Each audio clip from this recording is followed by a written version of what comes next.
the harder we try with the conscious will to do something, the less we shall succeed. This idea is known as the law of reverse effort, which Aldous Huxley he coined the term. He coined the idea of the law of reverse effort. But the law of reverse effort is something that's been spoken about for very, very long time. It's actually a central concept of Taoism. And it also has to do a lot with yin and yang, the pull of, having faith and belief and anger and love. It's the in between. We talk about this a lot. One more time, that quote is: the harder we try with the the harder we try with the conscious will to do something, the less we shall succeed. It's also known as the law of reverse effort. Okay, let's talk about this episode of SpongeBob for you guys. Nerdy, could you pull that first slide for me, please, sir?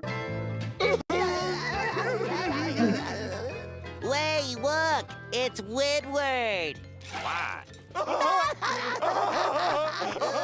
What's that supposed to be? Some kind of stupid secret code? We can't tell you because you're not a member of the club. Oh, yeah? What does it take to be a member? Squidward, you and your nose will definitely not fit in. Oh, what do you two zeros know about fitting in? Why, you should be begging me to join. You can't join. Can't join. You can't get in. Well, this is stupid. There's no room up here.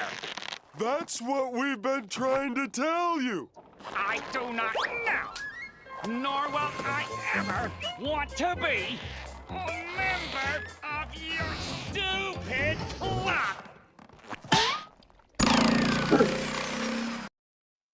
Okay, you guys. So this is the opening of the episode. So basically, SpongeBob and Patrick, they have started a club, and Squidward, because they say that he can't get in, he wants to try to get in. Now he wants to be in the club, and obviously the reason why they said he can't get in is because he can't actually literally fit in.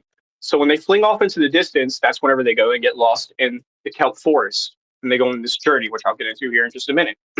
But the whole idea of the episode, it illustrates how following seemingly nonsensical rules like do nothing can yield unexpected results, contrasting with logical, effortful approaches for Squidwards that lead to frustration. We oftentimes, kids are SpongeBobs and adults are Squidwards. So, people who are carefree are SpongeBobs and they say, things will work out, it'll be fine. And people who are Squidwards, they try to ruin it with logic. The Magic Conch is a parody of the Magic 8-Ball. It's also a parody of the conch shell in the Lord of the Flies novel. Are you guys familiar with this? The Lord of the Flies, and they have a conch shell where whoever holds the conch shell holds the power, right? They have the power to speak and everything. The harder you try, the less you are likely to succeed.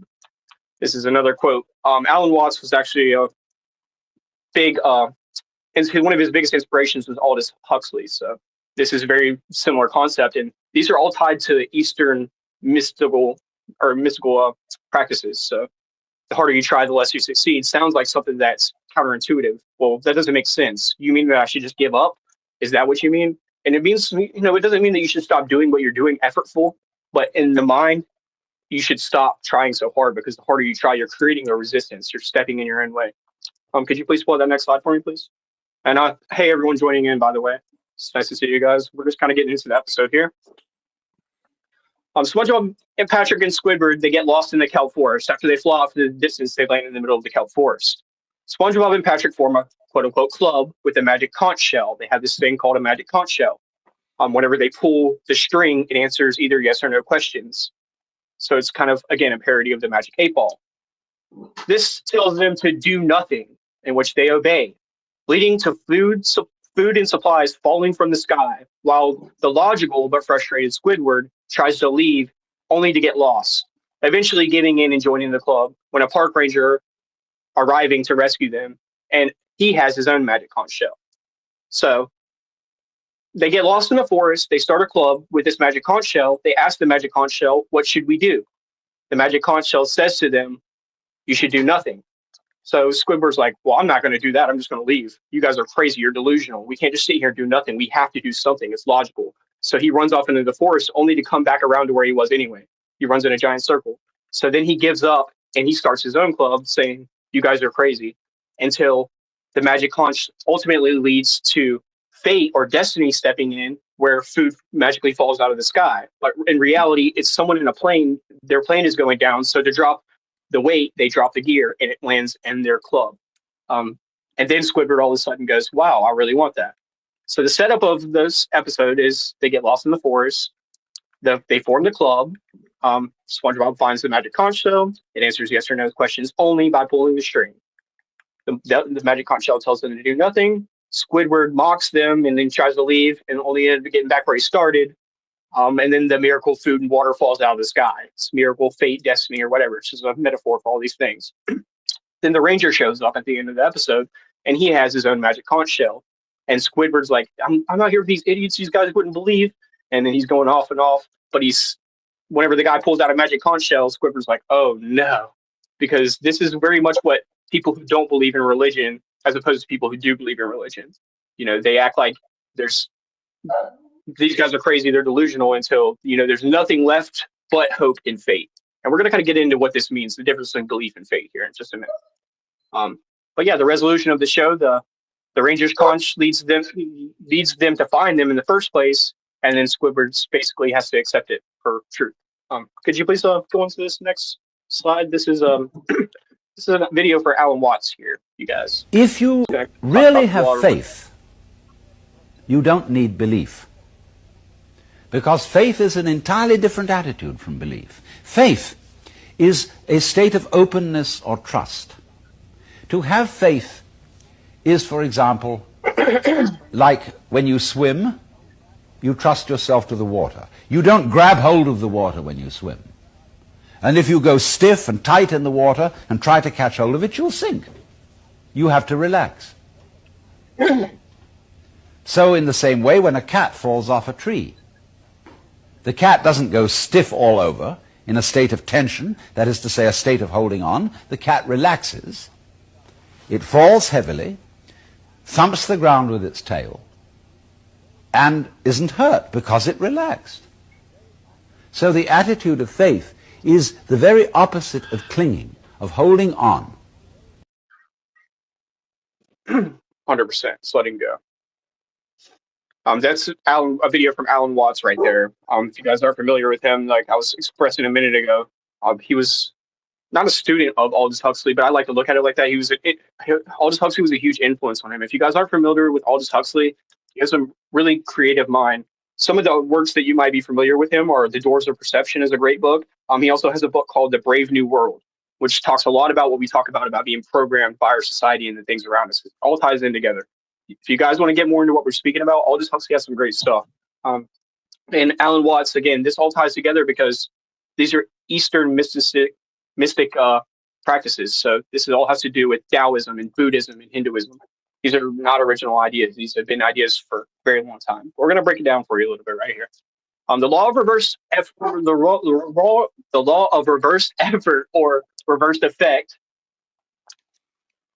means any conclusion, well-driven effort or attempt to change any subconscious response get ferociously resisted because that would mean abandoning the rule of subconscious meaning.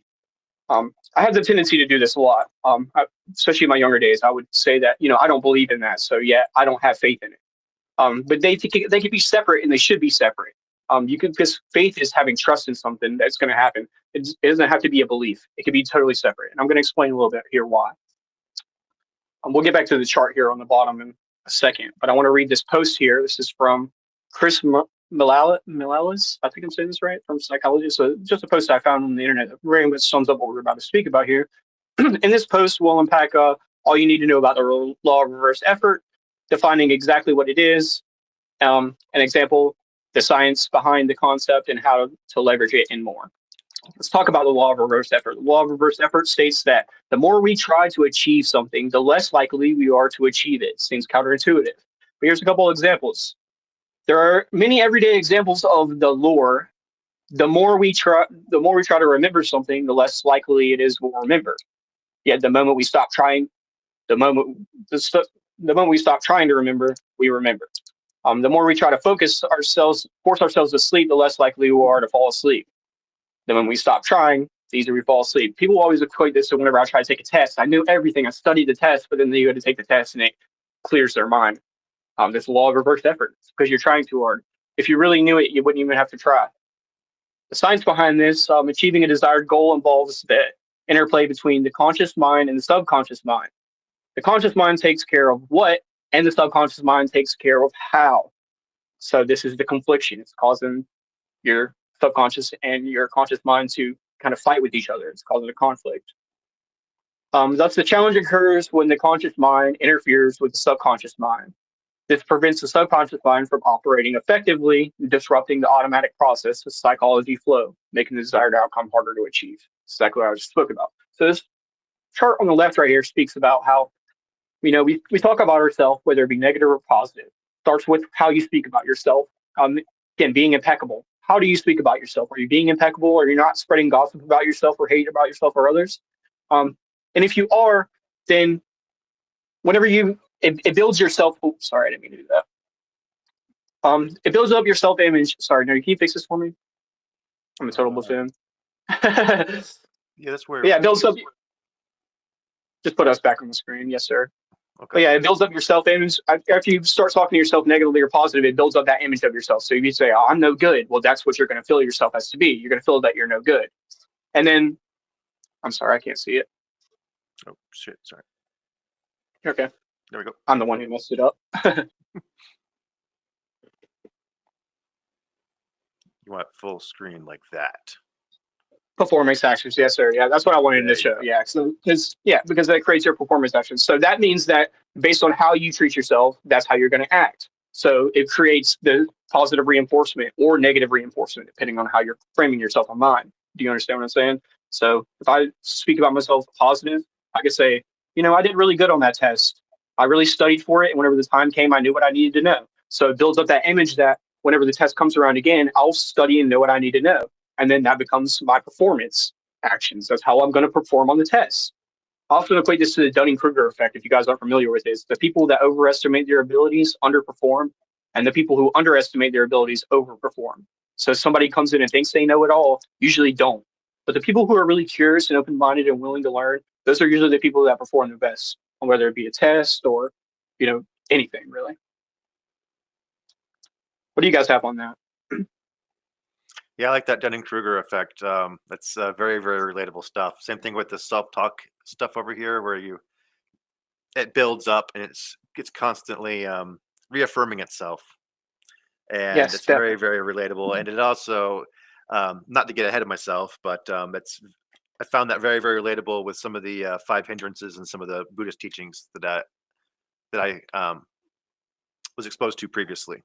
But what do you think about that, Derek? Well, I mean, yeah, we should definitely not be saying bad things, negative things about ourselves or any kind of stuff like that, like negative talk, because, like spell, it's a spelling, so when you're saying something like that, you're putting a spell on yourself and you're kind of, really working against yourself and the things that you're shooting for. So it's really, even in tough times, you got to have a positive mindset and not let all that negativity get you down, and by faith though, like we exhale and we don't sit here and we don't, hold our breath, because I mean we can't see air, but by faith we breathe out and know that we're going to have another breath. That's not something that we struggle with, just like the water. I think it's all good stuff. Yep. And also, Yeah, like, this not to be confused, like people that grow mushrooms, you hear neglect tech, I mean, but you already done something to get that started, so yeah, you're gonna Yeah, get we're talking results. about conscious efforts here. Yeah, because if it's a physical thing, obviously, if you need something that's physically supposed to get done, the harder you try, the more it's going to get done. That's why people don't understand that when you say that, because it's hard to ease the mind but still fuel the body, because you have these beliefs that fuel you. And being impeccable with your word really means doing what you say and saying what you do. So that means, do you really believe in the things that you're saying right now about yourself or about your beliefs about the world around you? Do you really believe that doing something logical is going to be the better outcome? Are you sure about that? Are you willing to put that to the test? It's really an important thing. If you guys don't mind, I want to just talk here for like 5 minutes on this kind of topic. If you guys don't have anything else to add, anyway. Go for it. A quote here: "Life is what you make it." For sure, 100%. I say this a lot. Life can be good or life can be bad. Just like we spoke about how you speak about yourself. The harder you try, the less you succeed. We talked about this, and it's going to come up a lot. um, Nothing is black or white. This goes back to the concept of Taoism and yin and yang. Nothing's going to be one thing or the other. So nothing's going to be like happy or sad, or nothing's going to be fully faith or full belief. It's always going to be a mixture of the two. Faith and belief are not the same thing, but they definitely go hand in hand. You can't have one without the other, I believe. Just like Derek was saying. You act like you don't have faith, but we all have faith every time we take a breath. It's just the same concept as you can't not have trust, because if you trust that you don't believe in something, you're trusting that. So that's the same thing as having trust. It's the exact same thing as not trusting. Faith seems like it's again, faith and belief are totally opposing forces, really, if you think about it. But yet again, they're intertwined, because truth wants evidence and faith wants us to proceed without it. And there's a balance between the ones that open us up and the other one that keeps us grounded. You see what I'm saying? One of the faith keeps us our mind open to wonder and possibility and magic of the real world that we spoke about a lot. And, belief keeps us, the things that we do know. But somewhere in between there is a gray area where faith and belief really get mixed up. And that's where it starts to get really beautiful, I think. I talk about the 5 P's a lot: purpose, purpose, positivity, patience, and perspectives. And you can't have purpose without faith, just like you can't have belief without faith. And having belief and having faith creates purpose in your life. It starts to give your life tangible meaning. You can't not have trust, as I spoke about. What is a belief that you hold? Oh, yeah, I got a question for you guys, brother. What is a belief that you hold on to that even though you can't prove it, you still hold on to it, and why? The earth is round. That's the biggest one. That's a really good one I didn't think about. Huh. That's a good one. I haven't. I I might need more time to think about that one, but off the top of my head, I would probably say I like to believe that aliens exist, even though there's no real evidence. Yes, sir. A lot of my faith and beliefs are founded in science and the visible known visible universe. So yeah, but there is a lot of Especially evidence when you realize there, how but many there's no galaxies there are. evidence for extraterrestrial life specifically. 100%. I get it. There's that gap. That's where that gap's at, and that's where faith fills in. Yeah. 100%. And once you collect all the evidence, especially like I said, look at all the galaxies, how many there is, it starts to really put into how you could believe it one way or the other. If you don't have any idea of how many galaxies there are, you might assume that aliens don't exist until you look, and then you go, "Wow, how can't there be?" Start to ask these questions. Yeah, for sure. That I would agree with that answer. That wouldn't be my answer. My answer would be that I definitely believe that we're here in a human body to have an experience that we can't have as a soul. Things like hunger and love, like a human hug with somebody, a human connection, having a child and the connection with that child, losing a friend or a loved one. These are things that we're here on earth to experience. And you can call it heaven or you can call it hell, but it's meant to try to make us stronger. It's like going to the gym. It sucks when you're doing it, but then afterwards you feel totally enlightened. And everything you do after that is easier, right? It makes life easier, 100%. That's definitely probably my answer, is that we're souls having a human experience to make us stronger. This is speaks a lot. Do you have something, Derek? I'm sorry. Yeah, 100%. Meat suits. Yeah, exactly. Because there's things we're living right now. Having this conversation is something we wouldn't be able to get. And me and my buddy joke about this all the time. We say, whenever we get back to where we are, we're all going to meet up and we're going to be like, this was a weird conversation we had. Because this is a human thing to do. So it makes complete sense. But as a spirit, it makes no sense at all. It's completely laughable. But we're doing this to have our purpose and have our belief. Creates belief. I used to really not have belief in anything. And, I had a belief in a lot of things, but I had no faith. But faith is like the magic of the world. It's the possibilities of, like you said, of aliens exist, or I usually use Bigfoot as an example, which again I don't believe in. But does that mean that I don't have faith that he exists? Now that's a different story we can talk about. Because what I believe doesn't matter about my faith. Do I believe that my friend will show up? It doesn't matter if I believe he will show up. I have faith that he will. That's a totally different thing. We can do that to people, when we can do that to ourselves, and we can do that to things, as long as it's in a positive light. I'd say that you could also define faith as a lack of doubt. Yeah. Yes, a lot of people do, right? Because again, it's just like trust. If I have trust that something isn't going to happen, I have just as much trust that it is going to happen. It's the same thing. You don't not have trust. You just have a trust that you don't have trust, and you're mislabeling it. That's why human language gets so misconstrued with all these definitions. And the Bible says that, you know, we walk by faith, not by sight. So there's that too. Yeah, but again, people, they get stuck in their ways, and they get these stuck points where they don't want to hear that. But yet they are wondering why their life is stuck in a rut and they can't get out of it. But maybe opening your mind and being a Squidward, going from being a Squidward to being a SpongeBob, and just going, you know what, maybe they're right. Just screw it. I'm just going to have faith in it. And you start to realize that that's whenever your prayers, quote unquote, or whatever you want to call it, fate, coincidence, destiny, starts to come to your life. It's the law of attraction. I want to speak a little. This kind of goes into that video that you're about to play here in just a second about the law of attraction, because people think the law of attraction means that you're trying to force yourself to find something that you need, but really you just need to get out of its way. It's trying to come to you. You just need to move out of its way. It's the manifestation. People talk about this. You're not trying to think about the thing that you need. You're just trying to stop thinking and let it come to you. If you don't mind, let's go ahead and play that video. I'd like to explain a little bit about what I'm about to play before I play it. Okay, but perfect. It's a little bit of Buddhist wisdom. It's this guy, his name is Master Shi Heng Yi. He's a Shaolin monk, and he's a teacher at a Buddhist, I think it's a temple, I guess you'd call it. But this is his simple explanation of how to deal with the 5 hindrances. And the 5 hindrances are specifically as follows. 1, sensual desire. So that's anything dealing with the 5 senses. So that's craving for the worldly pleasures.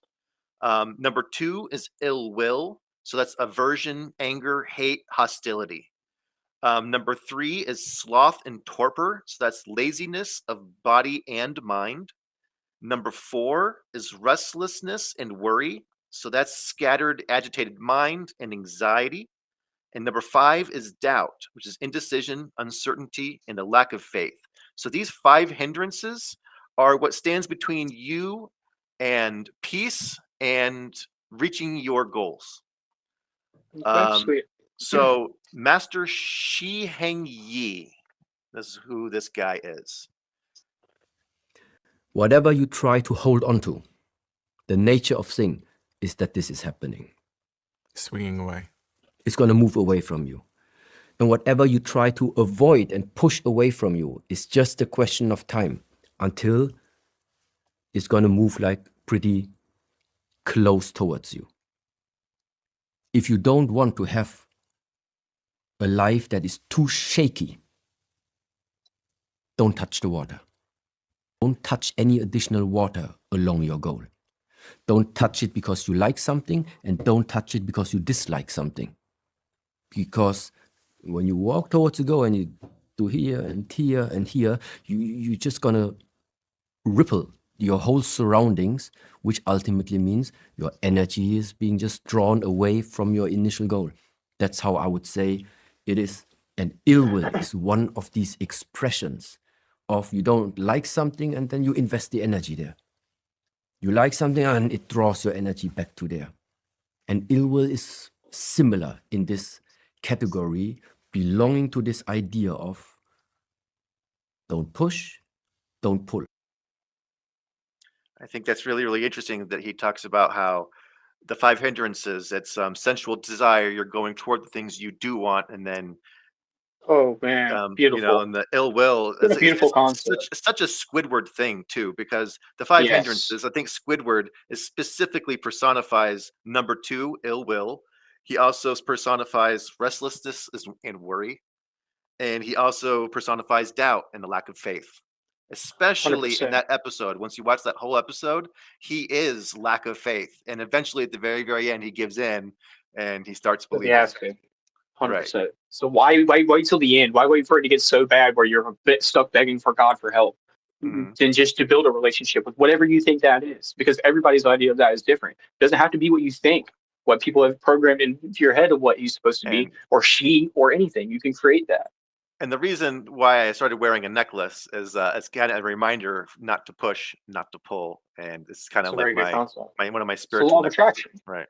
Yeah. Yeah. Because In a again, way. the law of attraction is just stepping out of the way, letting it come Right. to you. And if I were to address each of these 5 hindrances with the 4 agreements, the first one I would address it with so sensual desire would be number 3, no assumptions, no expectations. Ill will, I would point that one toward number 2, don't take things personally. So you won't be able to have any ill will if you're not taking things personally. Number 3, sloth and torpor, that I'd point toward agreement number 4, always do your best. You're not going to be lazy if you're doing your best, whether you're physically or mentally. Number 4, restlessness and worry. I say all 4 of the agreements. Be impeccable with your word. Don't take things personally. Don't make assumptions. Always do your best. And most importantly, part of all of that, the whole picture, is don't judge. So that's going to really be the cure of restlessness and worry, is the entire full agreements, the full package. And the last one is doubt. I would like to point toward number 2, don't take things personally. And number 4, do your best. There's no room for doubt if you're not taking things personally and you're always doing your best.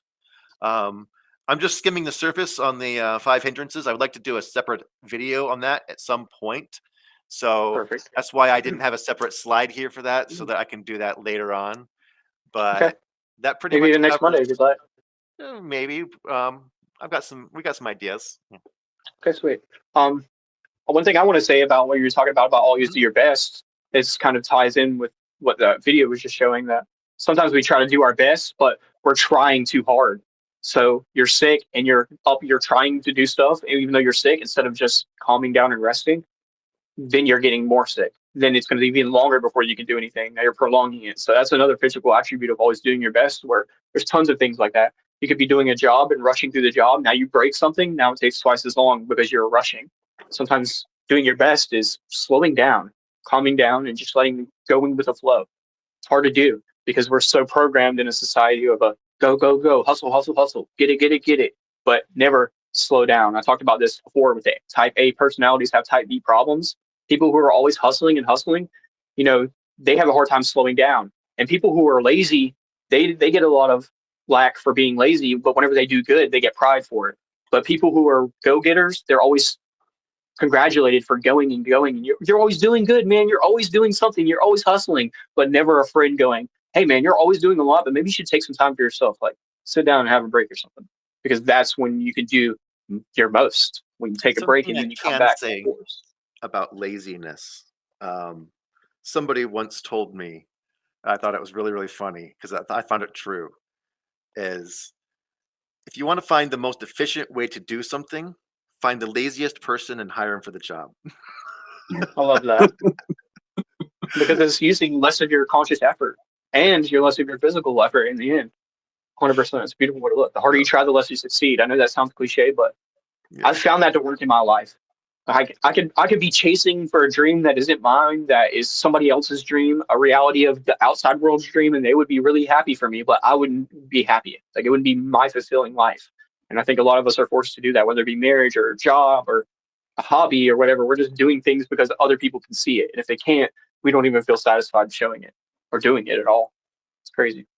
We live in a very materialistic world, especially around the holidays. Yeah. Yeah. Let me see if I can read some comments here. We got anything good? If you guys have any questions, just drop it in for us. Hello, everyone. Hello, hello, hello. Cheers. What's up, everyone? Tobias, we got David in here. Cheers, everyone. Everyone listening in. Funny. Yeah, Go I ahead didn't and just, say if that, you don't but I mind, agree. we're about to do a giveaway here in just a minute. So go ahead and get people in the chat. Go ahead and share it with your friends.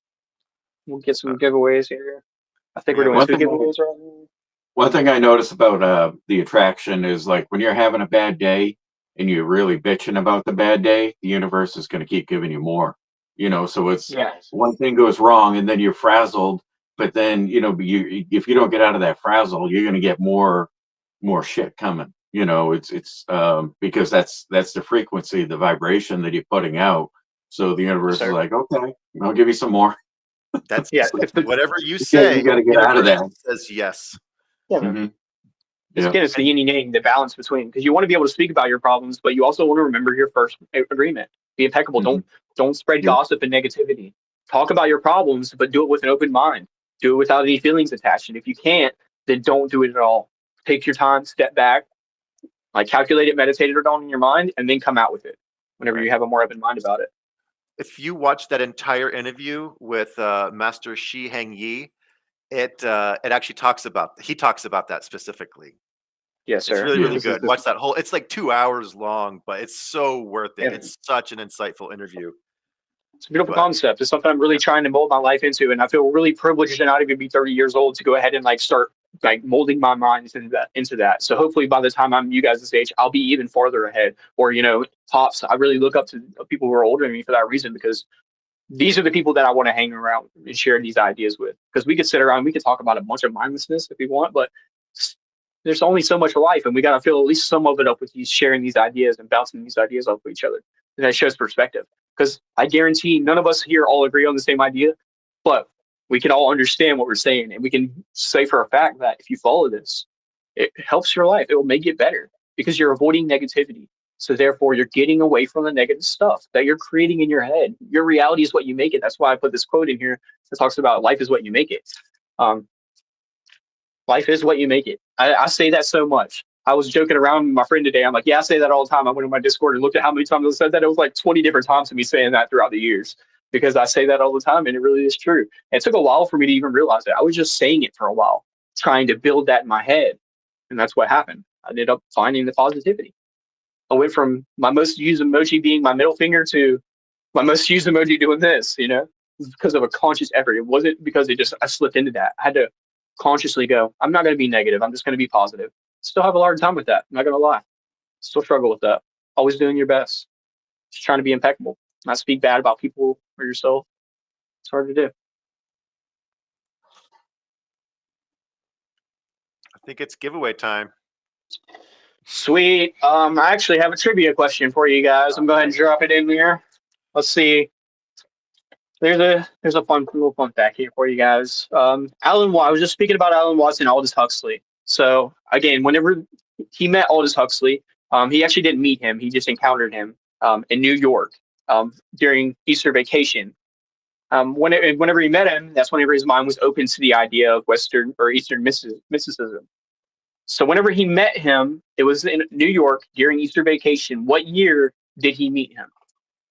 What year did Alan Watts meet Aldous Huxley in New York on Easter vacation? What year was it? This is a kind of a pinnacle moment in life that if you know anything about Alan Watts or Aldous, that this is what shaped Alan Watts to be the person that he was. Really opened his mind with psychedelics and these concepts. Totally changed him to be the philosopher that he was.